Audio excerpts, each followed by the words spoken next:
has been said that there is only one ruling class in America. Welcome to the fourth episode of the Liberty Lifestyle Podcast. In this episode, Tyler sits down with Derrick Broze of the Conscious Resistance Network to discuss the Decentralize Your Life tour, Manifesto of the Free Humans, and more of Derrick's latest work.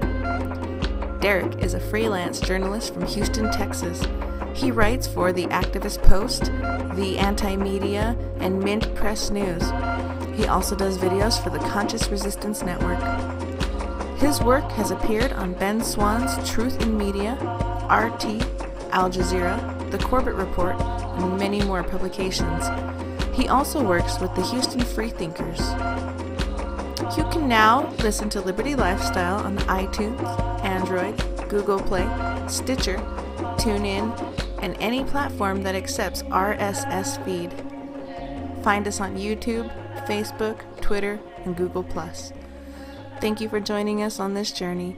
We look forward to having you with us in the future on Liberty Lifestyle Podcast, giving truth the liberty of appearing.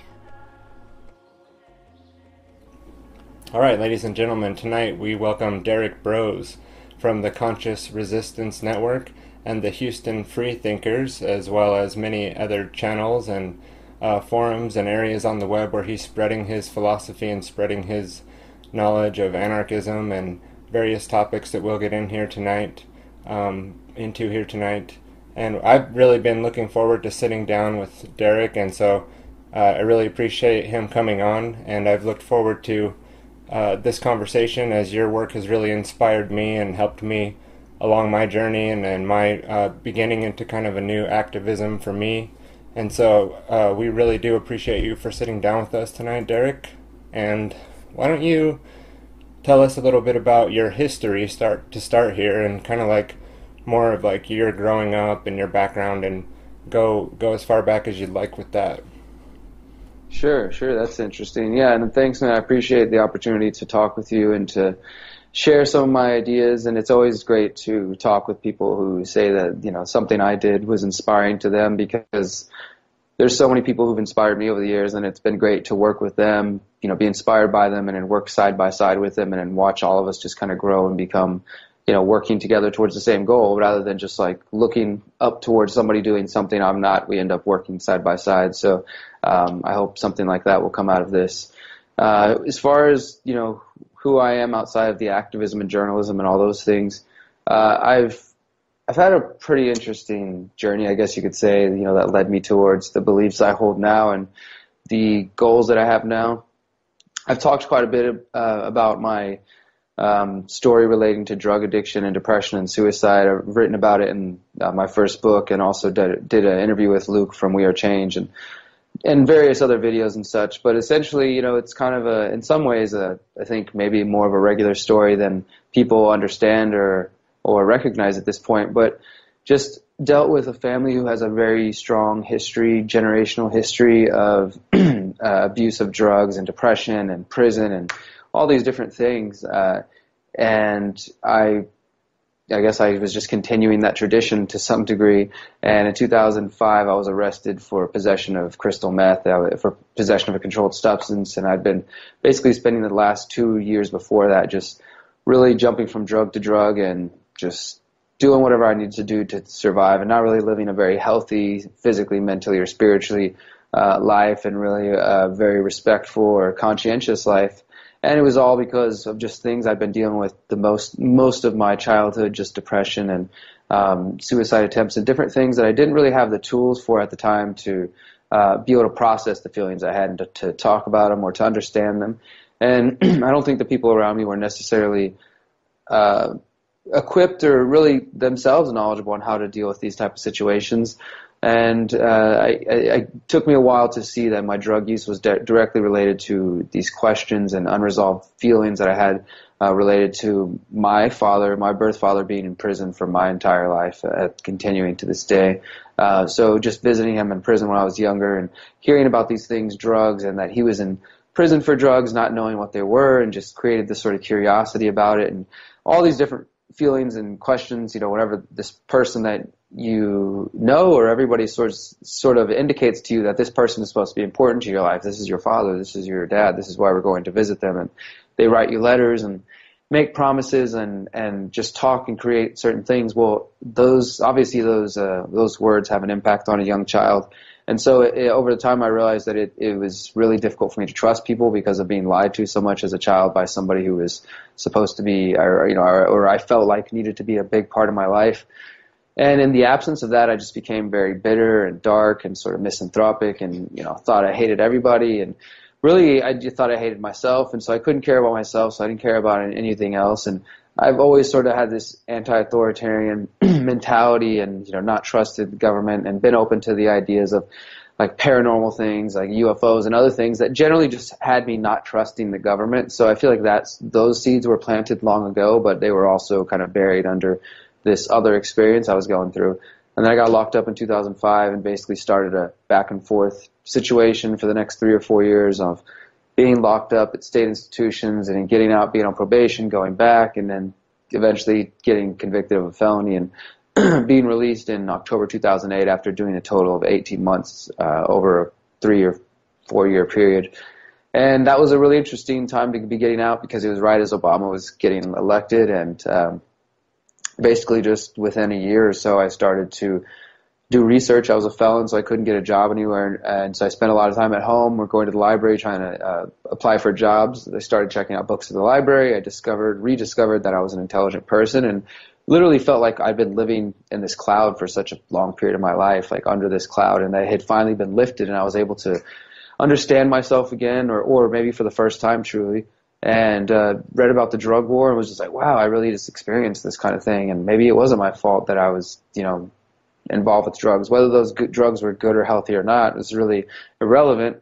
And I started to rethink a lot of different things. And I read Ron Paul's book, Revolution and Manifesto. I read Jim Marrs' book, Rule by Secrecy, which kind of covers things from more of a conspiratorial angle. And a few other books and some documentaries later, and my whole life had changed, and just had that sort of experience of going down that path and spending time waking up, I guess. And that really led me into the activism that I do today, getting involved with and creating the Houston Freethinkers activist community, trying to focus on solutions. Always from the beginning, since 2010, tried to focus on solutions, local solutions, no matter what the problem was. And all that has evolved over the years to the journalism, to learning about anarchism and developing the philosophies and the ideas that I'm working on today. But all of that, everything I work on today and the solutions I offer are all informed by everything I just shared with you. Like, those experiences are what led to the things I believe now about the need for individual healing in order to truly create a world without a state, an anti-authoritarian world.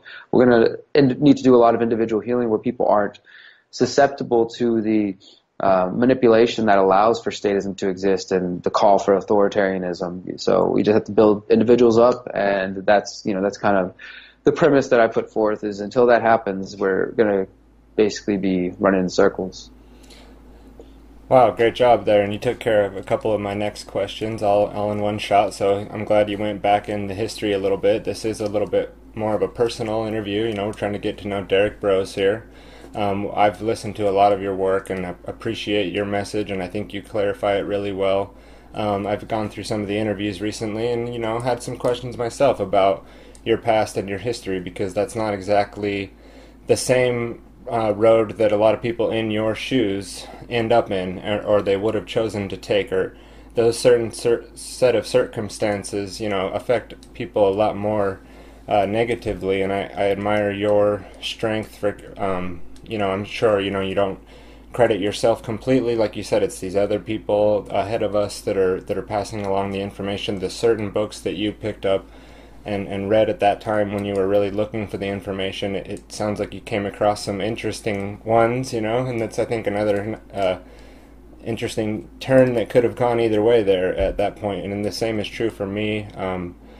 The trauma in the past also, leading to my own kind of awakening, which I think for some people that's what it takes. And obviously you need to be shaken up a little sometimes in your own life before you'll start to question things. And that hazy period, like you said, I can totally identify with that. I have a period of my life that I call my unconscious state, when I really was just kind of drifting through and operating on indoctrinated understandings of things and not really using critical thinking. Yeah, so that's interesting. And then the trouble, too, I can identify with that, and then just kind of, anti-authoritarian, but not really having the grammar or the logic to know why or where, when, how, and how to operate against that. And just really, people used to call me like a rebel without a cause in that way. Like, you're just kind of out there, just seems like you just want to get in trouble or something, and then the drugs come up. And, of course, in this society, that's treated in a way that maybe it helped you, to shake you up in that way. But a lot of people, don't deserve to be sitting behind bars, don't deserve to be treated the way they are. And really, like you said, they need healing. And that's really what this is all about. And, your philosophy on anarchism, you started to get into that. The audience may or may not be familiar with that aspect of your work yet. So we'll touch on that. But one question I like to ask people who come on the show is, did you attend public school growing up? Yes, I did. I definitely did go through the 12 years mandated public school. It's interesting, though, because this is something I've really been just becoming more aware of recently.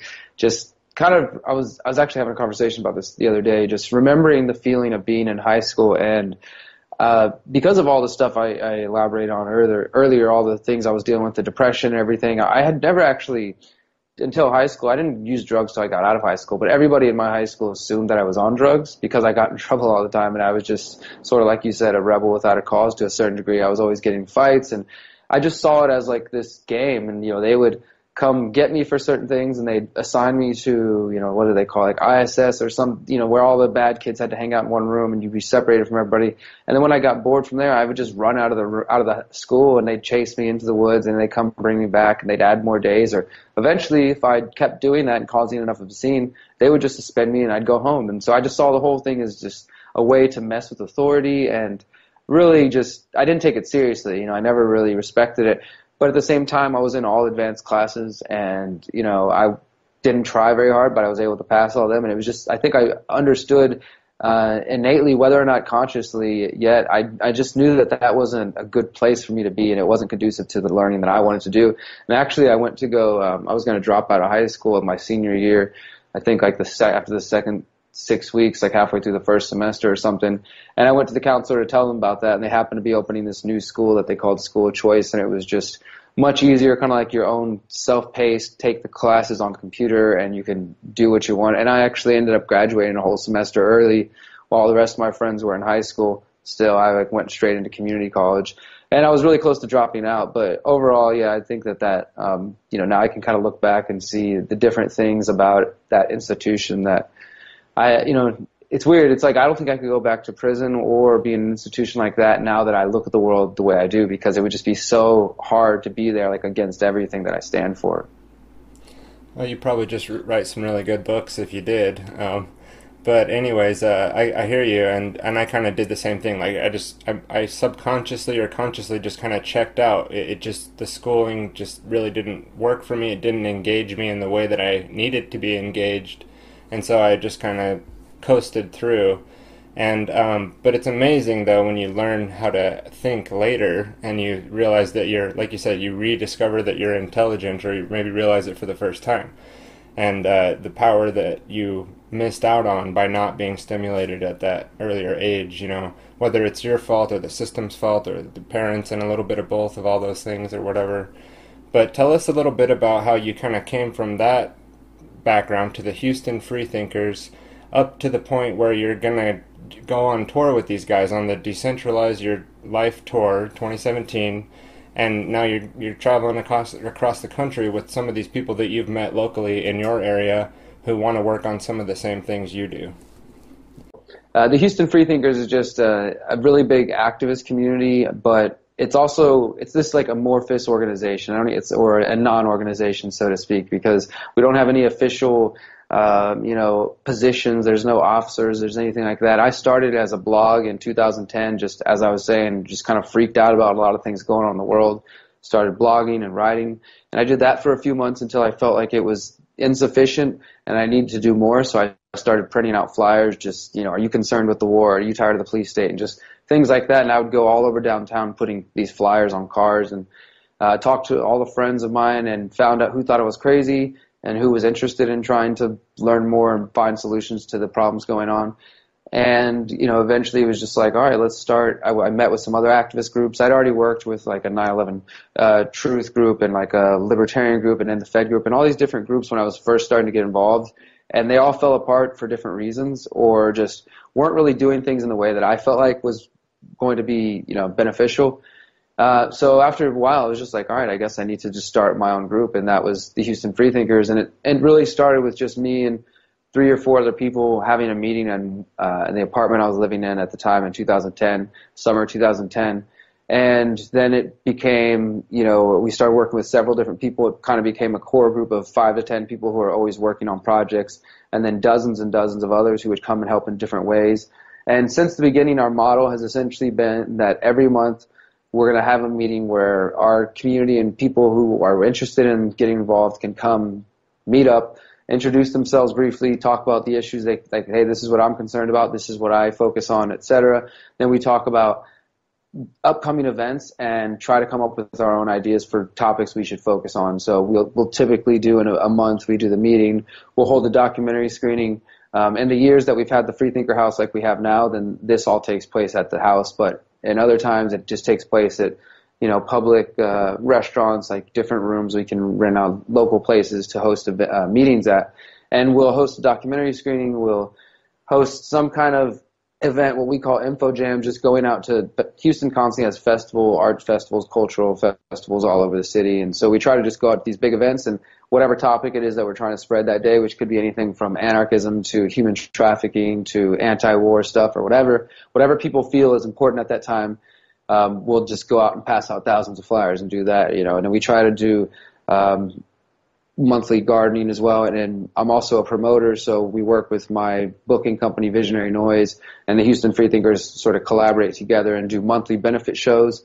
And we also do a twice-a-year music and arts and activism festival where we bring like 50-plus musicians, local musicians and out-of-state musicians together with local poets and speakers from the community talking about different ideas. And then we also basically have just this huge agorist counter-economic market where it's all local vendors and food and crafts, and of course nobody's paying any licenses, there's no regulations or anything like that. They just pay us a small fee to be a part of the event, and then it's just people coming together and doing business together. So we do a whole range of things. There's been years where we've been more active in the sense of like out protesting and stuff if that felt valuable at the time. We've also started a number of different groups that have kind of branched off and focused on particular topics, like the Peaceful Streets Project focused on police brutality and filming the police. We did that for a number of years. And, some of these groups, that's like we create different groups to focus on these niche issues. And then if it becomes important again, we'll just revive them, but they sort of sit there or other people will take them on. That's the cool thing, is we've been able to use the energy that we've built over the years and the following that we've built over the years, because we definitely have people who are paying attention beyond just Houston thanks to the internet and connecting with other communities and inspiring other communities. There's like the Laredo, Texas Freethinkers, El Paso, Texas, there's Baltimore, DC, and a few other cities that have just popped up either as real world groups or online groups inspired by what we're doing. We have nothing, to do with what they do other than we hope that they have a similar message of pursuing solutions that don't involve state or corporate entities and focused on community building. That's like the core of what it is. Whatever the problem is, we're always going to be like, okay, how can we help this? And if that means let's bring some musicians together in our house and have like a big event and raise a few $100s to go towards a local group who focuses on that issue. And we're also very careful with who we work for, work with. We make sure that none of the people we're giving money to are taking benefits from the state. So that does make it difficult sometimes and eliminate certain people, but we really don't want to contribute to any, like for example, working with people and we've done this before, like, oh wait, look, hold on, let's look more into this nonprofit. Oh wait, they took money from some of the banks after the financial crisis. Like, no, let's just not work with them. Instead, like, we'd rather give it to some people who are in the community, literally hand them some cash so they can go do something. That's more valuable to us. Like, if that money goes directly towards feeding our community, feeding the homeless in our community, that's more valuable than it just getting dropped into, some multinational nonprofit that maybe doesn't really need the help. So it always focuses on solutions, local action, and although it's never been identified as a libertarian agorist group, I definitely have used my influence over the years to try to push it that direction. Whether or not everybody involved even knows those names or those titles, they understand, like, hey, we're going to take action. That's what the Houston Freethinkers is about. Like, we're going to go work with Food Not Bombs. We're going to raise money for local organizations. If the cops are acting crazy in our community, we're going to go confront them. We've also done things like confront Henry Kissinger, and I've confronted George Bush and built gardens. We've raised thousands of dollars for different groups over the years, and right now I'm living in the Freethinker House, which is the third version over the years. I've done this 2 other times with some other members of the group.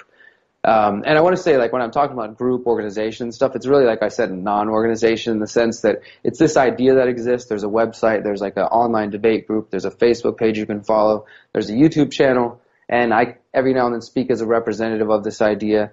People facilitate the meetings, sometimes me, sometimes other people, but there's no official positions. The Houston Freethinkers are whoever shows up for that meeting or for that event or for that garden, day, or that benefit show. Those are the people who are the Houston Freethinkers. And so if you are interested in, this, again, this energy and this following that we've built and want to help influence it and push in a direction, all you have to do is just show up at the meeting and become a part of it, and you can help shape the growth. But obviously, if people showed up like talking about fascism or something, we're like, hey, your ideas aren't really welcome here. But generally, it's just an open idea that people can come influence. So you can come. We have people sometimes come in really excited about ideas, and they'll just tell us them, like they expect us to just run with them and make them happen. So we're just like, oh, that's a really awesome idea. Like, go ahead and do that, and we'll help promote it, and we'll find you a venue, or we'll connect you with whatever you need. Because we've built up quite a list of connections over the years. We're also, the Houston Freethinkers has become the only city to successfully, Houston has become the only city to successfully kiss the TSA off of the bus stations when they tried to come to Houston in 2012. And we did that by partnering up with this local Criminal Lawyers Association, and done different things like that where we're actually having an impact on our community. And again, without voting for it, without asking the government, but just going directly to the source of the trouble and confronting it sometimes. And there's other things like I've been leaked emails and photos over the years of HPD holding training sessions on our group and talking about us with a militant tone, according to this one source, and specifically mentioning me, like, if Derrick Broze, pass this information along to him. And I started researching about surveillance because of that, and found out about Stingray cell phone surveillance. We helped reveal that here in the city. I've filed open records requests and found out that they've been following us since 2010, when we were just a couple people outside the Federal Reserve, doing nothing. So, it's awesome in a way, because it shows you, like, wow, a little bit of organizing. And sometimes we'll have Houston Freethinkers events and there's 5 people there. Sometimes it's 50 to 100, depending on what it is. But it's just this idea that scares them, that people are coming together and trying to teach people how to empower themselves. Another big thing is the skill shares, and I'll start to wrap this up. Skill shares is probably a big part of also what we're trying to do. And as I said, the agorism ideas are already there, the idea of building counterpower to the state, not relying on state or corporate power. People already understand that when you just say, hey, well, we don't like what they're offering us, so let's just build something better. They don't necessarily need to read the New Libertarian Manifesto to actually get it. It's cool if they do that and they go deeper with it and understand it on a philosophical level, but generally they're just like, yeah, let's build something better than what they're offering us. Let's build around them. Let's compete with them. And the skill shares are our way of trying to contribute to that. So we've hosted classes at our house and other places, how to make your own soap. My grandmother came through and did like how to bake your own bread, how to can vegetables. We've done Spanish classes and a number of different things like that, just to try to empower and give people the ability to take care of themselves, because obviously the more independent people are, the less they need to rely on the state and other entities like that. So we're trying to build local power. We're trying to encourage people to come together and find solutions in their communities rather than looking outside. And the Freethinker House is just a space where me and 2 other guys live.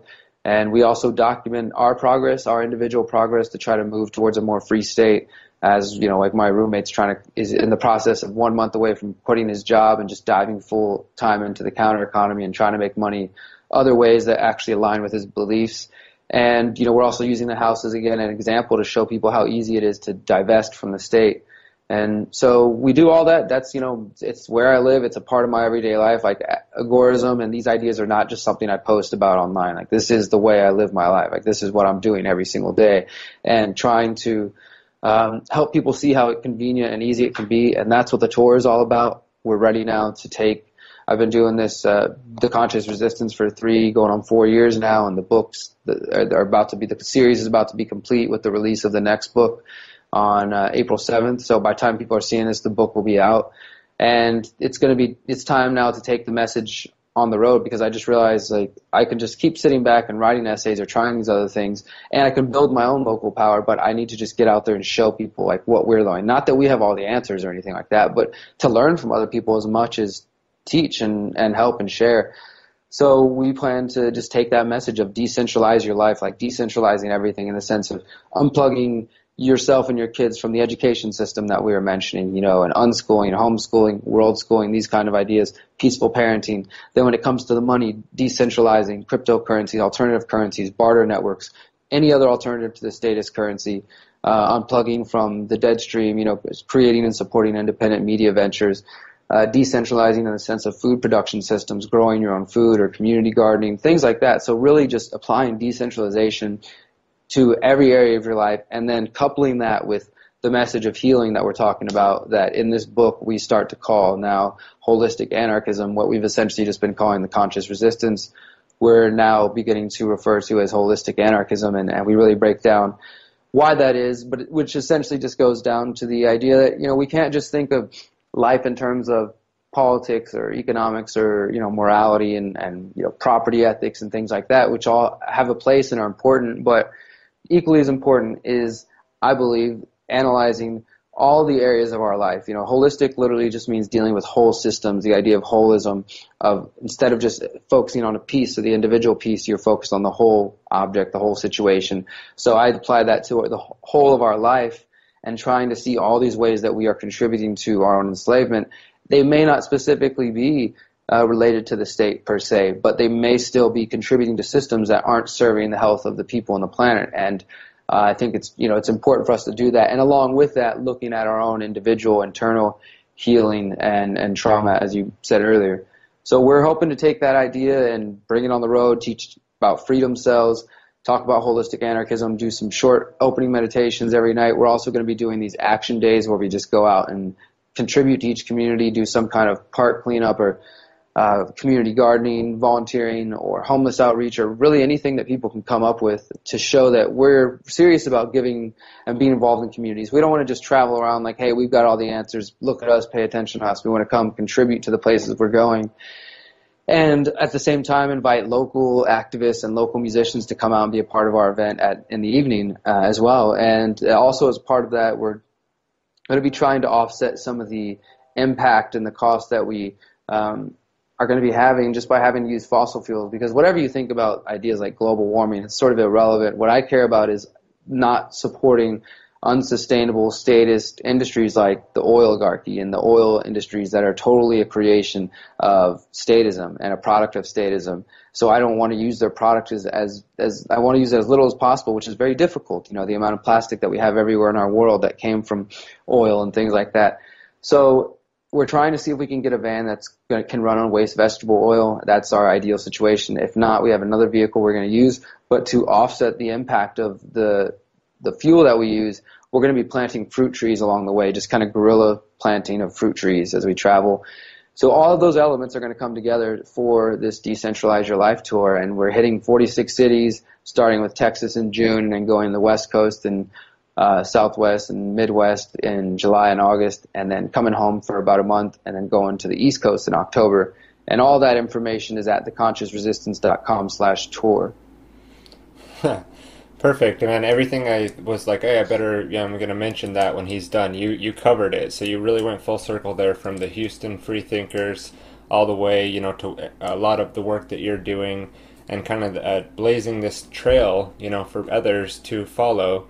And so I hope everyone who's listening out there who's wondering, what can I do, was taking notes. At some point during that last rant Derrick just had, you should have pulled out a notepad and a pen, because when it comes to, what can we start doing once we've come through the dark tunnel, or once we've come to a certain understanding of how the world's operating currently and how it could be better. But then there's always that, well, what could I do? What could I personally get started on? And so I think Derrick basically just summarized that. And obviously there's more to it than that, and everyone's going to have their own approach. But as far as real world solutions, I mean, I really see you as one of the people that are really taking a big step forward for everyone to show us how that can work in your area, and organizing for when the opportunity is necessary to be organized and then take action. You're having the network in place to be able to go do that. And hey, this TSA, this is not acceptable on our buses. And if there's no organization there to jump on that when it's occurring, then you have, what you have now is children in the airports getting touched by the TSA agents, and everyone just turns and says, well, that's normal. But you guys... They wanted to be able to randomly stop everybody and check bags, have drug sniffing dogs, and checking ID of every single person who just decided to take the bus that day. And that would have happened, if we hadn't chosen to intervene. And I really do like to use that example because people often think that the only way to achieve change or to stop the government is by using the government. And in this instance, it was like a cooperation of the Metro Corporation, the Department of Homeland Security, the City of Houston, HP. There was like 10 different agencies out there all celebrating this. And we were able to push back against them and force them to just recognize, like, all right, this is more trouble than we want to deal with, so let's just cancel the program. Right.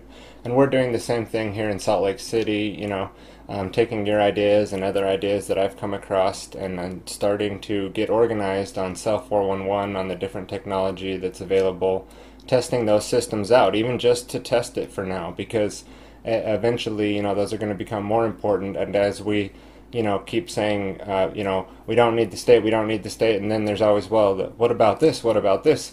I think, what you're saying is you got to the point where you're, instead of just answering, oh, this could be fixed by this, you're just, I'm going to go build those things. And now that I'll just build them, so every time you say, what about this? I say, well, I'm doing it. What are you doing? Because I'm over here building those systems rather than just talking about it. And I really think that's cool. You guys are doing the tour. Obviously, we're having you come by here, Salt Lake City. Still planning the day out activity. We got the nighttime activity locked in. A lot of people already interested, and amazing feedback coming in already. Just people saying, wow, I've been looking for something like this, and here it is, and really excited to get involved. So, like you said, decentralized, with the Houston Freethinkers concept, like you said, how, hey, this is the meeting space, and we are all coming here to work together. There's no central planner, there's no boss man, there's no head kingpin here. We're just talking about ideas, and we're all coming together, and then we're implementing what we agree to implement, and then we'll get into freedom cells here in a second and how that kind of ties in. You mentioned the book there while you were explaining the tour and how you got up to the point that you're at, so I just want to mention your other books in the Conscious Resistance series, Finding Freedom in an Age of Confusion, Reflections on Anarchy and Spirituality, and Alchemy of the Timeless Renaissance. And I don't know if I put those in the right order there.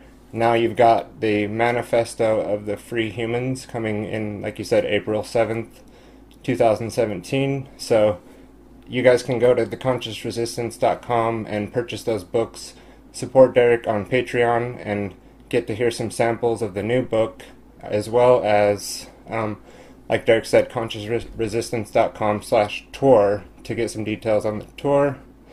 And Derrick, you're speaking at Free Your Mind coming up here soon. Do you want to give us a little sneak peek of your speech? Because this interview will come out after you've already given it, but it won't be posted online for a while after that. So you want to give us a glimpse of what your talk's going to be about there? Sure, yeah. And I just want to note that The Alchemy of the Timeless Renaissance is actually my co-author John's book. He wrote that before we started working together, but I definitely recommend checking them all out. Yeah, so I'm speaking at Free Your Mind, and I'm excited because I just got back just a few weeks ago from Mexico speaking at Anarchapulco, and that was the first time I attended that conference, and it's just been, like I'm telling you this story about going to jail and going to prison and having this drug addiction and having this kind of crazy awakening when that was happening, I was never thinking like, okay, well, I guess I'll just become a journalist and start becoming an independent activist till I can speak in other countries and it'll all work out. I just was doing what felt necessary. Like, I need to get involved. I need to find other people. And, the universe, however you want to put it, the world has opened up doors for me constantly. And so that's sort of indicated to me that I must be on the right path towards something, worthwhile. And in that process, the books have come about, and through the books, getting to speak at other places and communicate these ideas, and it's really an awesome experience for me because, like I said, I never thought that this was what was going to be happening, and I just cherish every minute of it because I feel like if there's anything valuable that I have to say or something I say that can inspire someone else to action or to motivate them towards finding solutions that, I can't think of or I can't dream of, then that's a win, even if it just reaches one or two people. As far as the talk that I'm going to be giving, I gave a talk, as I said, in Acapulco, and I just called it Agorism and Holistic Anarchism, A New Path to a Stateless Society. And that talk is on the Conscious Resistance YouTube channel, but audio is not really that great, so I'm hoping that they'll put their video out soon. But I'll be giving a similar version of that talk, but it's going to be a co-talk with me and John, so both of us. He's also one of the organizers for the Free Your Mind Festival, so we've released the books the last 3 years, or this will be the third year. The last 2 years at the conference, sort of just like as a treat for the people attending the conference. The first year we gave away a whole bunch of copies, and the second year we had the books there, and now we'll be concluding the series there at the Free Your Mind Conference. So John will be able to, and I will be able to give just an outline of the book. We wrote this book in 7 days. He lives in Maryland, I live in Houston, and I flew out there. He lives like in the woods of Maryland, and it was in the winter, so we were just in his cabin in the woods for a week, just hammered away for 12 hours a day, just staying up all night, just bouncing ideas off each other. What do you think about this? How would we deal with this? And just, it was really awesome. I enjoyed it. It was definitely the most fluid writing process we've had so far. And then from there, we just, we work on the Google Doc back and forth and try to fine tune everything. And it's a really fluid process. It's been great. But I definitely feel very happy about this book. And I'm just so stoked about it because I think for other people who may have enjoyed the first two, like we've gone back and made minor edits, like different things, like still like, like superficial things like noticing typos to other things where I'm like, oh, I could have said that more clearly. So the last two books have got changes here and there. And I think that they're important and valuable as to what we're trying to say. And so this last one is really a good conclusion to this whole series. But I also think it stands alone on its own merit and will hopefully be a very valuable book for people because the goal with this book from the beginning and with these talks that are, based on the book is to inspire people to action. Like the book, we literally meant it to be like sort of handbook for agorism, handbook for here's how to divest from the state, and again, not saying like this is the one answer, but saying here's a whole bunch of answers that we're trying and that I can say that, hey, I'm actively doing these things. And the people that I live with in the Freethinker house, we're using these concepts and we're finding more value in our life. We're creating community. We're building community around these ideas. We just had 15 people at our house gardening all on Sunday and just learning and building together and just we're able to see these ideas. So the talk is probably going to be somewhat similar, but it'll just have the benefit of me and John being able to break down the ideas. And I think the main point that I want to get to people's minds, because the first part of the book is like anarchist history, agorist philosophy, and kind of breaking down those concepts to both people who are new to them and hopefully going a little bit deeper to those who are already have read both Samuel Konkin's books and are kind of familiar with the concept. The second part of the book looks at the different areas of conflict like property values and the environment and borders and immigration and things like that and how these things, different views might coexist together. And in the final part, this is the part that I really want to emphasize, is that we have plans for an intentional community to begin, or maybe sooner, but definitely by 2020.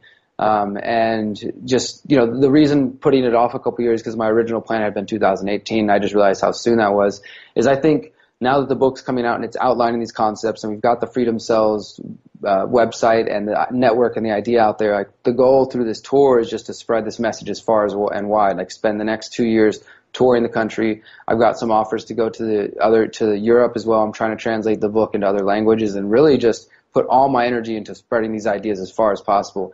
And in watching the technology that we see, and I'm sure there's more technology, apps and stuff that are going to come along that are going to help as well, But using the stuff we have now already, like the Freedom Cell website, Nextdoor.com, Cell 411, and these other decentralized tools and cryptocurrency to show people that the counter economy is already here, that we can already do this. And so we just have to create a network where when you're traveling, you can connect to other people who can take you to the local farmers markets or the local farmers, or can connect you to people who are using Bitcoin or other cryptocurrencies, or just connect you to that underground counter economy, informal economy. And eventually we're going to be able to parallel what's happening now, and especially as they are weakening in power.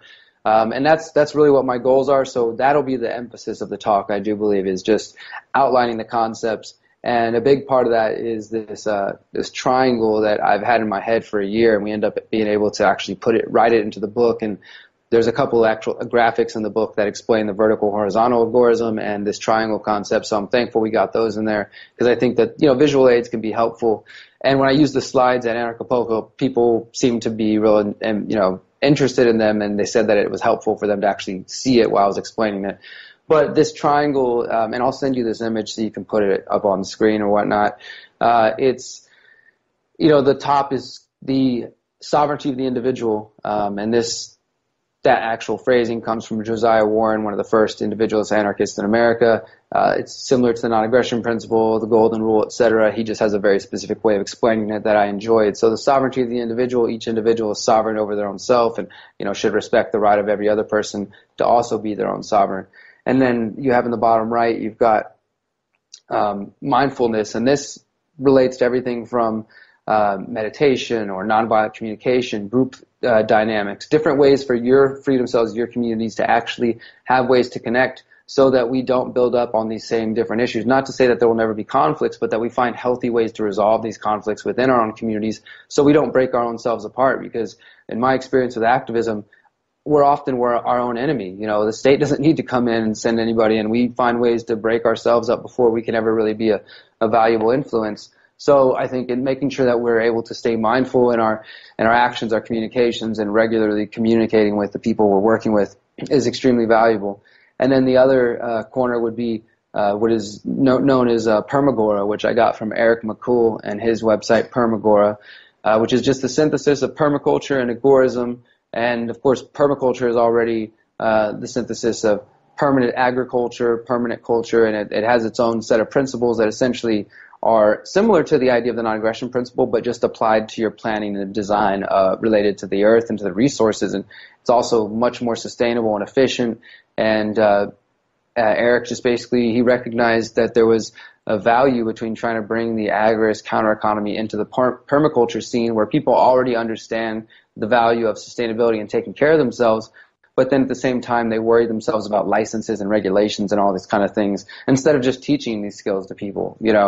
So I believe that those three ideas and concepts, when applied with the agorist philosophy and counter-economic activity, leads to what we call the conscious agora. And that is the basis for this intentional community that we're building. And the last 5 chapters of the book just really focus on that. And we also, and this is, you're the first one to know this, we haven't put this out publicly, we also kind of end with a call to action in the sense of, we're saying 2020, so that means we'll see what happens throughout the rest of the Trump administration, right? And 2020, when people are ready to vote again for a president, we're going to focus on building our community and show people, okay, from 2020 to 2000 whatever, like how much more value we can create instead of focusing on their political system and doing that. And also basically do some math and try to show if we could actually organize, and I really don't have too much hope in the sense of this because I know it's been tried who knows how many times in the past, but the only real action that could be directly hurtful towards the state is an organized, active disobedience in the sense of tax resistance. Like if people were, and we do the numbers and crunch how many people it would take to actually hurt them to take away the whole defense budget alone, so which would force the state into a mode of either having to print more money, quantitative easing, which is just going to cause more economic chaos and breaking down the currency, which is just going to be bad for everyone, but definitely for the state, or begin taking away services from the people in order to continue feeding the defense budget. Either way, it's going to be something that upsets the people and could lead to more resistance, more people who are open to these ideas and looking for solutions, and then we feed them back into the counter economy, conscious agora, etc. So, we put those ideas out there. That's really where we leave the book, is like, we're going to build this community. We think we need organized tax resistance. Take these ideas and do something with them. Like, that's like the bulk of the book. Like, I really hope people will use it in that way. And that it can become valuable in some form. But yeah, that's really, I think, what we're going to focus on for the Free Your Mind. Yeah, absolutely. Thanks for giving us a sneak peek there. And I think the book could be used for the same from what I've heard of it so far, listening on your Patreon account. And I think the Permagora idea and the conscious agora concepts, I mean, 7 years ago, these words I would have had to start looking up. I never heard of some of this stuff. But up to this point now, I think you're right. The rubber has to hit the road at some point. And so thanks for sharing that with us. At the time this interview is released, the book will be out. But so that call to action, that's interesting, because it's just building up, and there's so many people coming online to this that, the systems that we're living in are unsustainable as far as the societal systems that we've built up around us. And it can all be fixed, and it's not, a lot of people may or may not be harmed with how it all unfolds here. But what we're trying to do, and what you're trying to do here, is make sure that maybe that doesn't happen, and we can build other systems that can replace the state in a non-violent way. You don't need to go out and fight anyone. You don't need to go get in anyone's face and wave signs at anybody. These are real tools, real solutions here with the technology, with the information at this point that we can take and start using. And I agree. I think now is the time to start just doing it, and not really giving a lot of hesitance to that. Obviously operating intelligently, smartly, only dealing with the people that we should be dealing with when we can figure that out anyway. And I really look forward to the book again. Now, you've been talking about freedom cells. We haven't defined that in my audience. I haven't at this point brought that out. So you talked about it a lot with the Houston Freethinkers, but and the application cell411, nextdoor.com, freedomcells.org. But give us a quick rundown of the Freedom Cell, Bob Podolsky's work, how that influenced the concept, how it got up to the COEO network, and what people can do to start that in their area. Yeah, sure. I know we've kind of mentioned it a few times, and that's basically the concept that we're using through the Freethinkers. But Freedom Cells, well, first I'll start with where it comes from. Bob Podolsky, he wrote a book called Flourish. I have it somewhere around here. I don't know the full title, but it's like the answer to government and other forms of hierarchy or something along those lines. And he was a researcher who worked with another guy who basically they developed their theories on group dynamics and how people work best together, and discovered that people work well in groups of 8. And they call them octalogs based on that number 8, or octets. And Bob basically has this really in-depth system, which I do recommend people checking it out, his work. Ours differs in some way in the sense that, Bob has very specific ethics that he applies to the idea of an octalog, mainly that I would agree with. And, says it should be 4 males and 4 females specifically. And I'm sure there are some benefits to that, but we, again, are applying this concept of decentralization. So the Freedom Cells takes that concept and just calls for organizing people in groups of 7 to 9, and trying to use that structure for mutual aid, for defense, for, as I was saying earlier, sharing skills, knowledge sharing, preparedness. And it's basically a tool for each individual to gain strength, to gain empowerment, to gain all those things, knowledge and skills, but also to have a group of people that you can depend on if there's an emergency in your community, whether that means tornado, hurricane, blizzard, whatever, but you need some people to rely on, when the power goes out or something more disastrous, catastrophic, like an economic collapse or martial law or something like that. It's not all about prepping and doom and gloom per se, but it's generally having this tight-knit group, a mutual aid group that can come together and for a common purpose, and that can mean having a form of self-defense, whether it's the use of a firearm or maybe group. We've talked about doing like group self-defense classes together or martial arts together. The goal being that everybody's on a similar skill level and knowledge level. Of course, there'll be division of labor where people have certain experiences and expertise in different areas, but everybody can generally, like, everybody can know CPR, and that would be to the benefit of the group. Everybody can know how to shoot a gun. Everybody can have an encrypted form of communication, can know how to can their own vegetables, or, how to grow a garden, all these different things and skills that you could count on people. Then the goal is, once you have your core group, is you have each individual turn around and start another group. So then you end up with 8 groups of 8 to 10 people interconnected across the city. And then, as this is taking place around the country, we're starting to build that larger network that I was describing earlier, being able to travel and trade goods and services with people. And at the least know that you're just basically building, I don't know if army is the right word, but a powerful group of enlightened individuals who are anti-state and working against the state. And so this concept, John Bush picked it up from Bob Podolsky. He put it in my ear. He's also the first person who introduced me to the philosophy of agorism, and I just kind of ran with the ideas and have helped popularize it.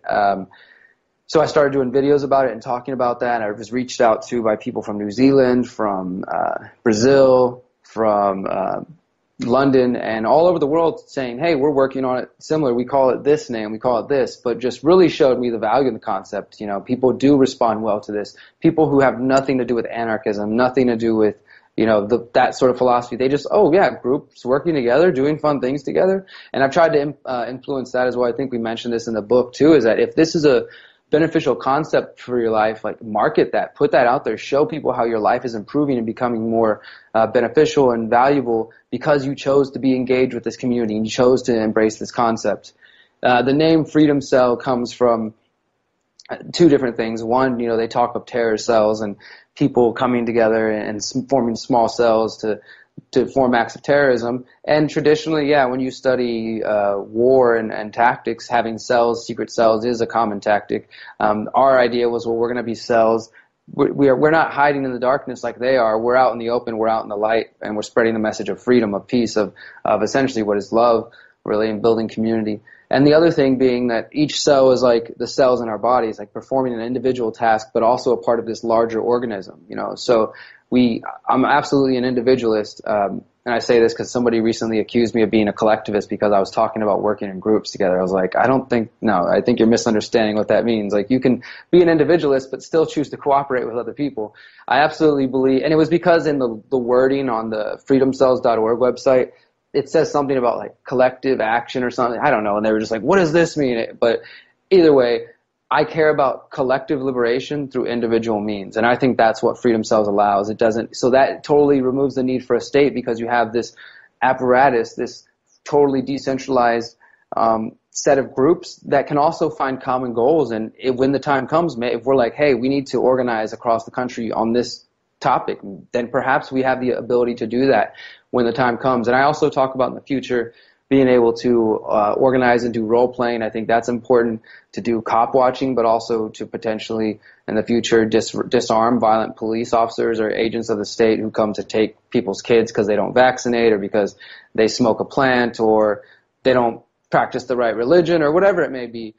And I think that's down the line, and it's something that, again, is going to need to be be practiced, because I've seen these situations in Ferguson and Boston bombing and Standing Rock and other places where it's just activists are just totally unprepared and the police are prepared, and it's crazy. And I think that our organization needs to be just as focused as theirs, as the states, when it comes to things like that. So that's another application of the Freedom Cells. So it has this multiple valuable use. I've been pushing the idea out there. One of the guys that reached out from England was already building a platform called the COEO Network, COEO.cc, and he connected with a couple other activists who, I guess, just this idea just seemed to be out there in the ether, and we're all pulling on it at the same time, because somebody else was doing the Full Circle project, Max Egan, and he has circles, and then the COEO Network, and then like Collective Evolution started working on their, I forget what they call them, but different people, Bob Podolsky's work. And so it seems like that idea is like, hey, well, let's just localize and, localize within ourselves, work on positive healing and growth, but also work on building in the community. And so they built the platform for us. It connects to the COEO Network, who are people who might not necessarily be of the anarchist mindset per se, but they're obviously looking for solutions. And then the direct Freedom Cell network, which is definitely more of our kind of minded people. And it's still small at this point. I am trying to get on there really. Actually, that's kind of my plan for April, is just to focus on growing that. And I do think that the tour is going to be a big part of that in helping grow this movement, so that we have this website. Because the website, I try to reiterate that it's not meant to be just a social network where you post on like Facebook or whatever. It's similar in design, but it's geared towards what are your skills, what are you interested in, finding people within your area close by, and then trying to organize through that. So like I said, the more we build that up, the more we promote that, the more active it can be. Then you connect with people in the real world, and then you get off the Freedom Cell website and you go organize in your community and do real world things. So that's what I'm hoping for. I don't want it to just be like, oh yeah, I'm on freedomcells.org too, I'm on all of them, yeah, like just another social network. Like, no, I want it to be like, go there, find people, and then get off and go organize, and do good things. So that's basically the Freedom Cell network and the idea. And I do want to say one thing, because this question seems to come up a lot with people. Well, everybody loves the concept, and they're all like, oh, building free communities and this and that. Oh, but what are they going to do once the state comes in with their guns? And I don't know if they just assume like we're idiots, or that we have never taken into account that the state is aggressive, and we think about Waco and things like that. But absolutely, I think it's important for Freedom Cells or communities, free-minded communities, to be capable of defending themselves in some nature. And, it's a sensitive topic to talk about, because it's like, oh, the state doesn't want the people getting organized. But I'm just saying, like, if you're forming a community and you're trying to build it about freedom, you would want to be able to defend yourself from any criminals, whether they're criminals of the state or just street criminals, So yeah, I think that sometimes people just seem like, I guess they just think we're just going to go in and build the community and expect that everything's going to turn out perfectly. Like, no, we definitely have high hopes for that, but we're fully aware of the situation we're dealing with, And again, that's why the propagating of this message is so important still, because we're still at the education phase. There's too many people who are indoctrinated still in the status paradigm. And, we're going to try to build what we can and focus on building as many of these free-minded communities. And I do think that some of Konkin's vision is happening, that the state's going to decline, and as they decline, they're going to try to clamp down in different ways. So the further along we are with this building this network, the more likely we have to survive in some kind of beneficial way, in a way that doesn't have to, or that can involve as little violence as possible.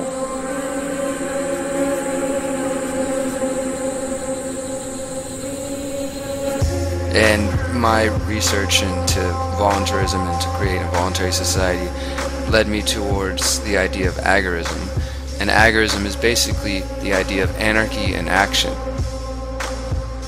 So taking the ideas of self-rule and creating these better systems and actually going out in the world and doing it. So agorism is what I like to think of as, once people have decided to stop reading about creating a voluntary society or an anarchist society and stop talking about it and decided to go out in the world and do this. So you look at any problem that we may face in the world, or any situation we're dealing with where there is a state or government option, and try to find ways that you as an individual or the community can do it better. So one of these ways is the food. Right now there's a huge monopoly on our lives, and specifically on what we ingest, what we put into our bodies. Growing your own food is one of the biggest steps towards independence. It lessens the control that the monopolies have on your lives. It lessens the control that the monopolies have on the farmers that are growing food in other countries, and it also helps us localize and focus on what we can do here at home.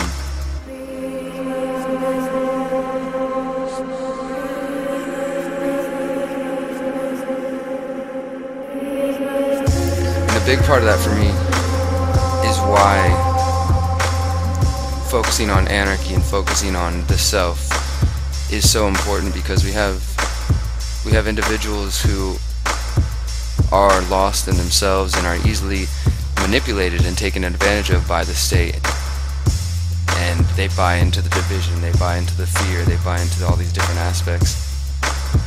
But when you start to really go deeper with this, and not just in a political understanding of anarchy or global events, but going deeper with it and really focusing on how you can better your local area, how you can better yourself, and all these things, you start to connect on a level that I believe takes you past just politics and and understanding of that world. You start to connect with yourself, and when you go out there and you start to create gardens, or you create alternative currency networks, or creating barter networks, or just communicating and talking to your neighbors and moving past division and getting outside of the boxes, the matrix, so to speak, and learning to connect with each other. I think that's what's bringing us closer to evolving as a species, and I believe we are doing this already. The fact that these conversations are taking place, that these ideas are being explored, shows that they are spreading. And so I see the work of voluntarism and anarchism and agorism as hugely important, recognizing the power of your own self and what you're capable of, and the fact that nobody else can control you or should try to control your choices. And in that political philosophy of voluntarism, the idea is that the best way society can improve, and the only way society can truly improve, is the individualist method, the method of everybody doing their own to improve themselves. The idea is hoping that we can each change our individual units, and as we do that and that idea spreads, society will begin to improve as well.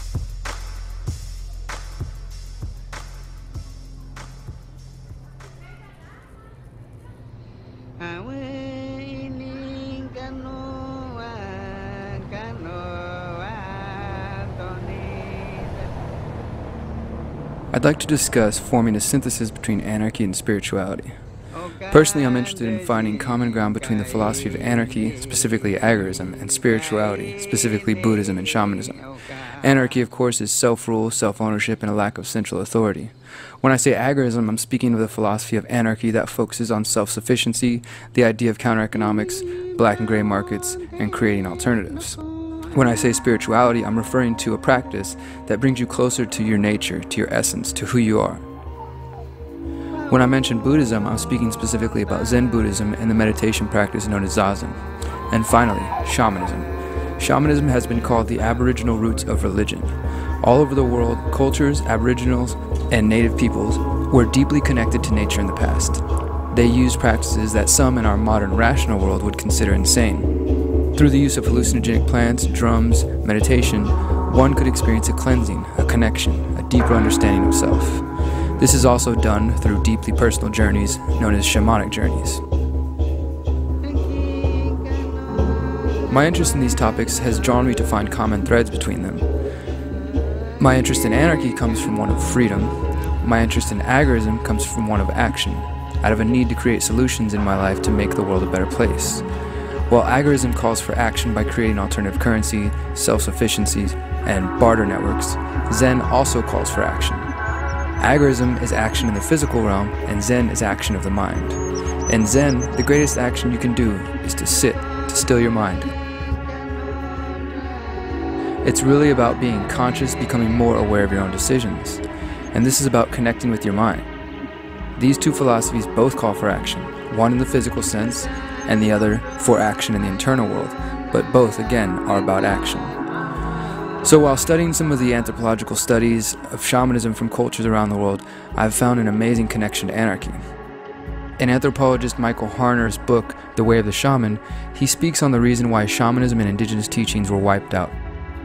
He said the following: "The reason it was wiped out is because it undermines the authority of the state and church. To have hundreds of thousands of prophets running around on the loose. In shamanism, everyone is his or her own prophet, getting spiritual validation directly from the highest sources. Such people rock the boat. They are subversive. After all, if everyone is an authority, there's little possibility of creating a monopolistic business based on privileged access or right to interpret the words of official prophets or books. It's anarchy. Shamanism is the original anarchy."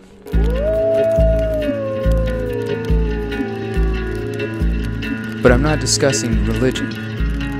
To me, religion is to spirituality, as statism is to anarchy. On both of these, we see control and blocks to freedom. Meditation and shamanic practices are completely impersonally direct experiences. Whatever you find there in your own mind, nobody can take that away from you. And with anarchy, we see this as our direct connection to being a sovereign, free individual. There's no authority. There's a direct correlation. So, to pursue meditation, to pursue shamanic practices, it requires letting go of fears, insecurity, and ego. And I'm not proposing we create some new anarcho-shamanism, and I'm definitely not trying to say this is a one-size-fits-all solution, because those don't work. I'm rather providing another option, what I believe is a further evolvement of anarchy. In the New Libertarian Manifesto, Samuel Konkin III wrote, "There is no one way, one straight line graph to liberty, to be sure, but there is a family of graphs that will take the libertarian to his goal of a free society, and that space can be described." I believe with the sense of spirituality and understanding of self coupled with philosophical understanding of anarchy and the role of government creates another solution. If we simply understand the nature of government and the immorality of force, but we don't go deeper and don't pursue to conquer our own demons and to learn about who we are, we skip past the deeper root causes that are the true cause of statism. We may beat this current government and get past statism, create agorist ventures, and find solutions, but I believe in a couple hundred years or so, we will create a new type of statism if we don't pursue deeper levels of understanding of self. And the things that make us mistrust each other and mistreat each other, the things that make us pursue violence, that make us pursue and allow theft, and to be caught into fear. Because as we all know, the state controls us through fear. So as long as we allow that fear to bind us, we are going to keep creating the same situation. Konkin also wrote, "A lot more than statism would have to be eliminated from individual consciousness for a free society to exist." We have to remain consistent with our message and in our actions. When we apply our principles consistently, not only in political and activist realms, but in our everyday lives with our thoughts, our words, and our actions, we are contributing to the continued evolution of our species. If you're familiar with agorism, you're likely familiar with the 3 A's of agorism. Agora, or the marketplace, the exchange; anarchy is self-rule; and action, which is needed to move these things forward.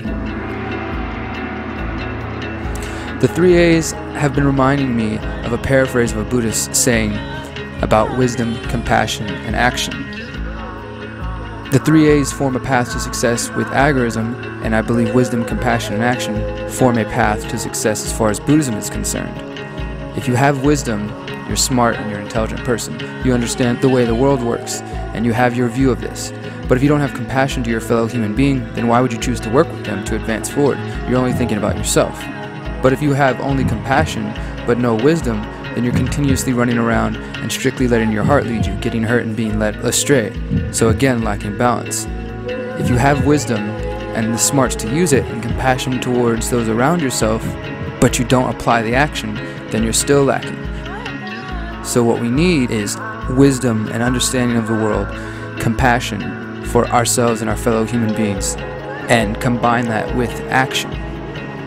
And with that in mind, I like to propose adding a 4th A to Konkin's 3 A's of agorism. I believe anarchy, the agora, and of course action are necessary and are part of the path to success. But I would also like to propose that awareness be a part of this path.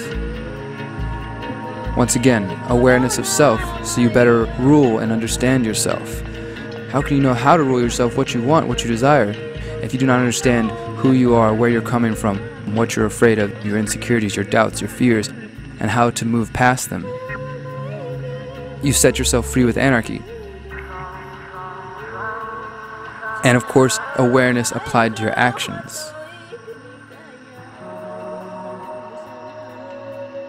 When we apply the same understanding and awareness to our own selves, we are deepening our understanding of what it truly means to be free.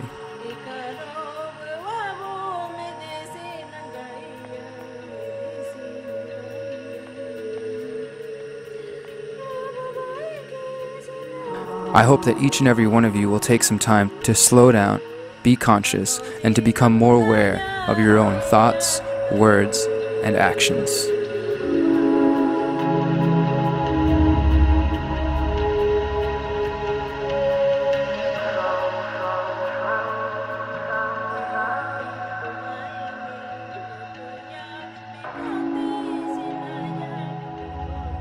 Absolutely, and we have to start somewhere.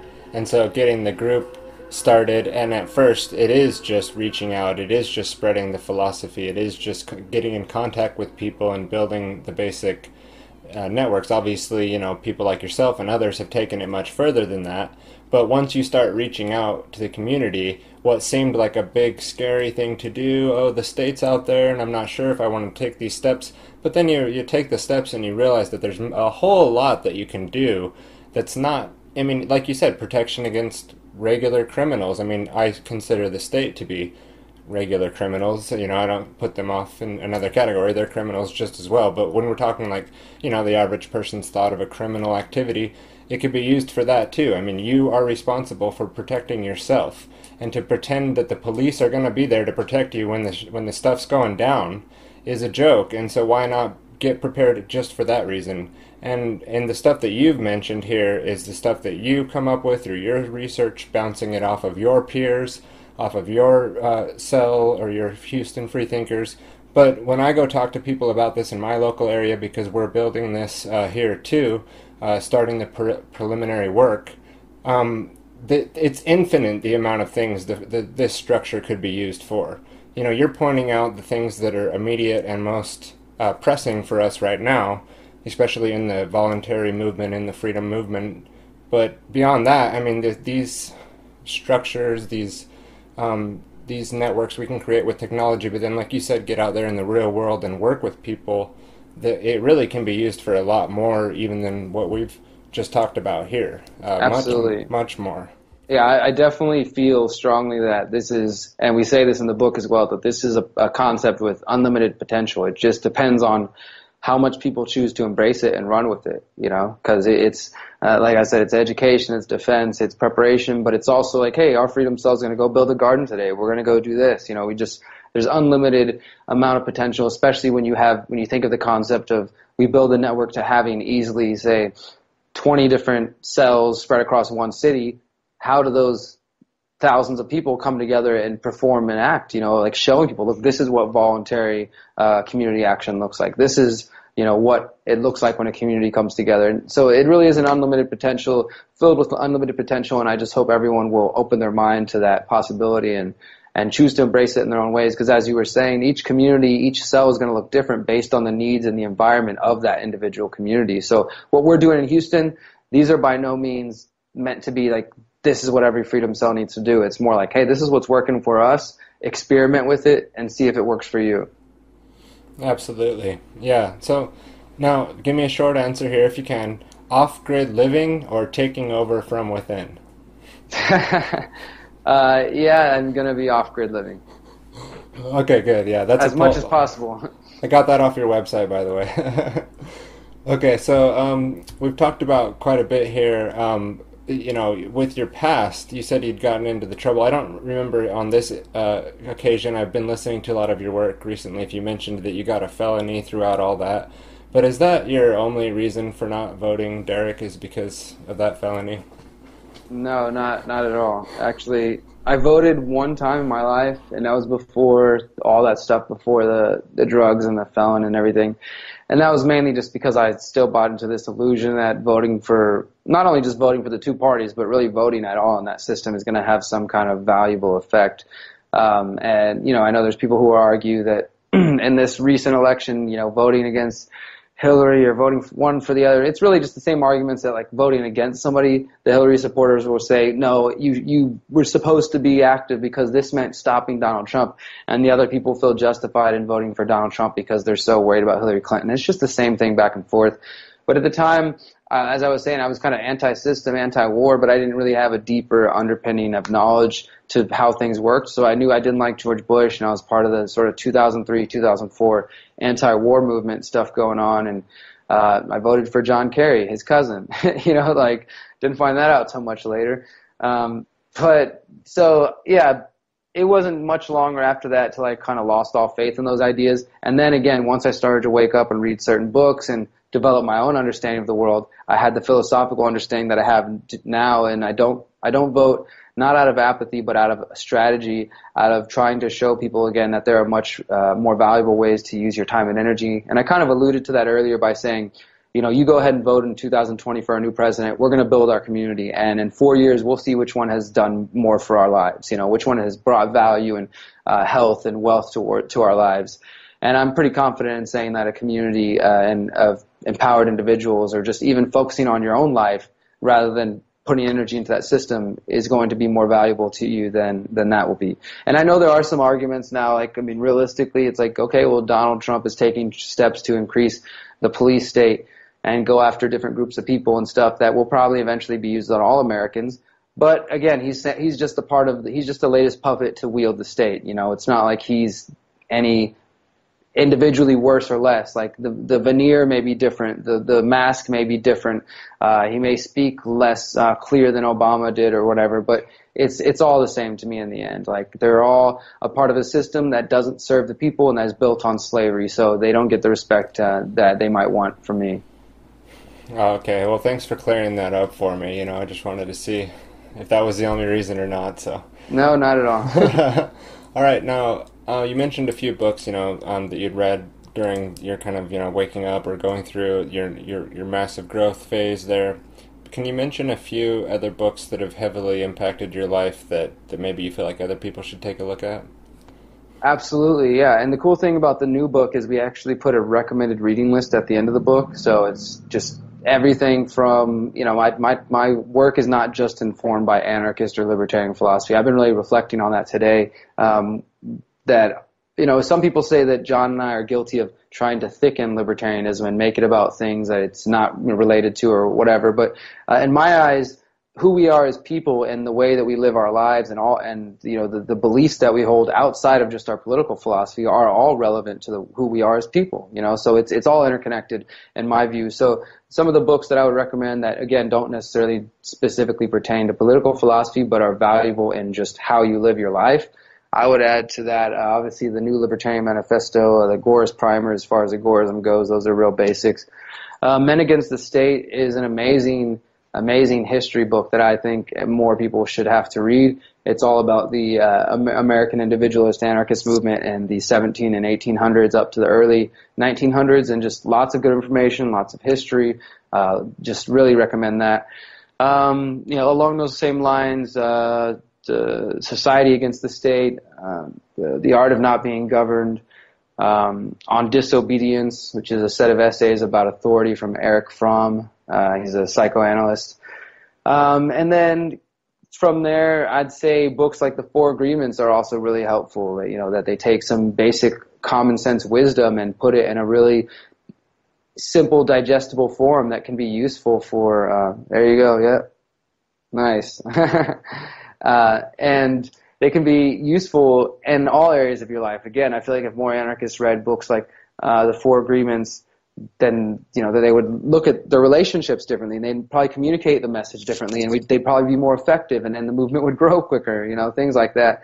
There's also things like The Five Love Languages, a really good book I recommend for like relationships, not just romantic relationships, whether you're involved in one or not. I think it's just a valuable book with a lot of insight into how we communicate with other people, and it's got some real basic insights that, hey, guess what? People communicate and receive love in different ways, just like we communicate languages. So he tries to outline these 5 basic languages that he's identified that people communicate their love through. And by learning those, you find how to communicate more correctly to somebody or that you might be in a relationship with. So those things are, to me, are equally as valuable as the political philosophy.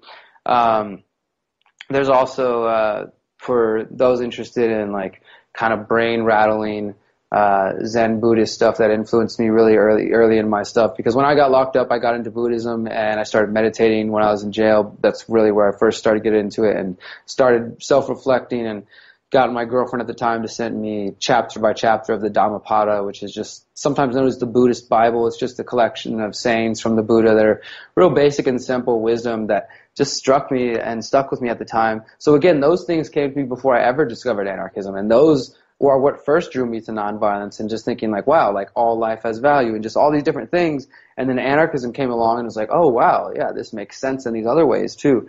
So on that, I would say if you find this book, I forget who translated it, but it's called On the Transmission of the Mind from Huang Po.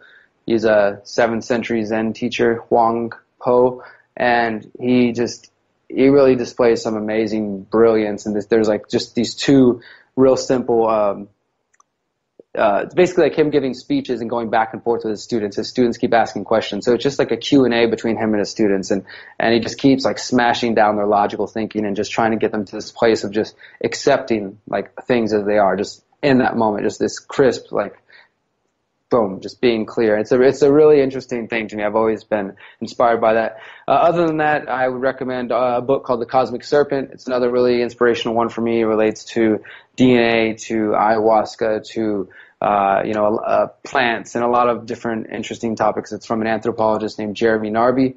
I recommend that. And then I'm looking at my bookshelf right here.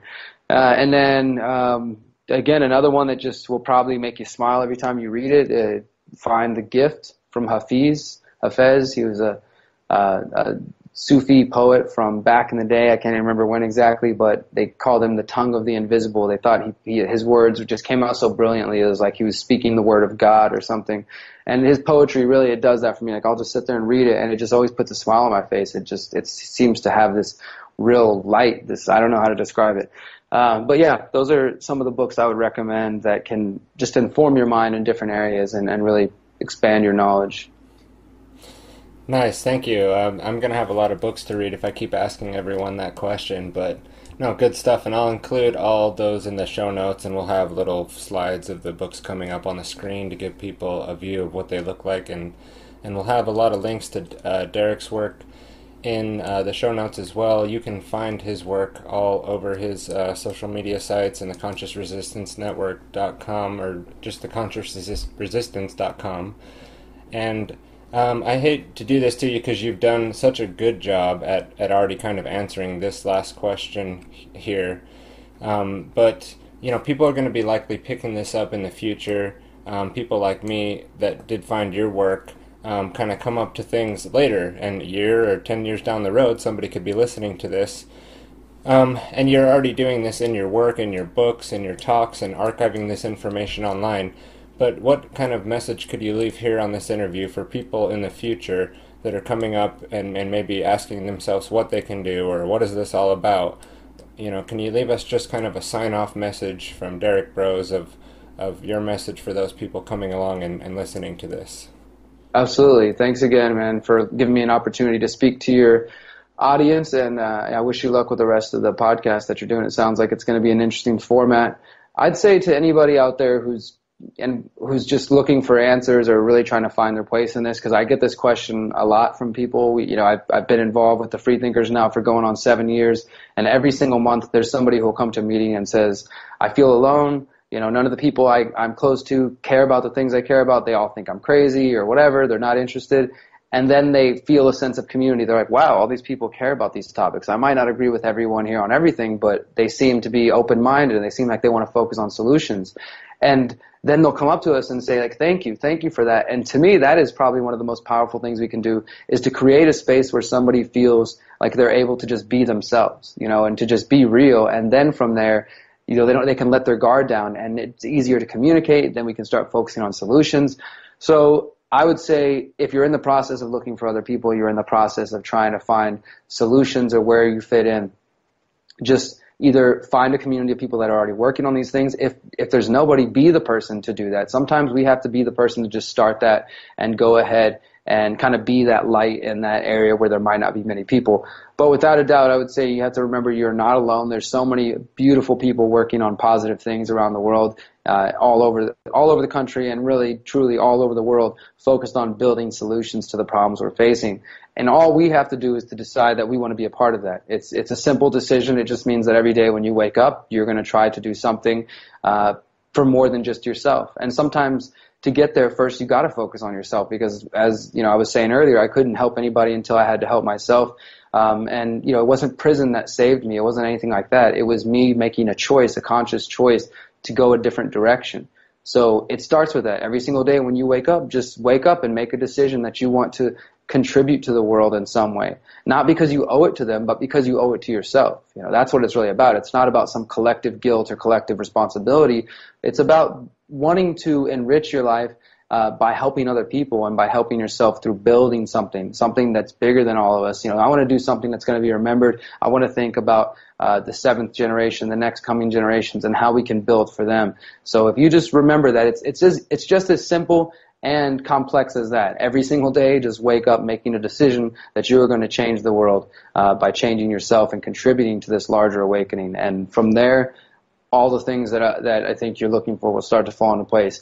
It takes action, of course. You can't sit around and expect somebody to do it for you, but without a doubt, when you put your energy into this and you are motivated to change the things around you and the community around you, and you put your time and energy into it, you are going to see the results of that.